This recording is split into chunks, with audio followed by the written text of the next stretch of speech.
খাই, কখন কেতু গিলে খাই, আমরা বলতাম না। রাহু আর কেতু নামে দুই অসুর যখন অমৃত, এই সমুদ্র মন্থনে উঠলো অমৃত বিষের পরে, এক এক করে কামধেনু আদি অনেক কিছু উঠলো।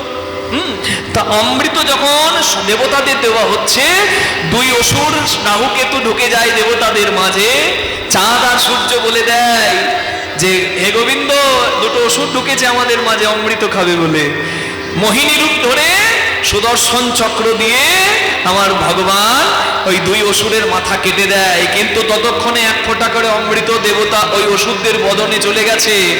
রাক্ষসের উচ্ছিষ্ট বলে সেই অমৃত গ্রহণ করা হলো না, অমৃত বিষ হয়ে গেল। দুধ ভালো, কিন্তু যদি সাপে মুখ দেয় সেই দুধ কি ভালো? বিড়ালে মুখ দেয় সেই দুধ কি ভালো? কখনো না। একটা অমৃত বিষ হয়ে গেল রাক্ষসের গ্রহণের জন্য, চিন্তা করুন। আর সেই রাক্ষসের উচ্ছিষ্ট পেঁয়াজ আর রসুন রূপে জন্ম নিল, যেটি বৈষ্ণব সমাজে নিষিদ্ধ। নিতাই গৌর প্রেমানন্দে।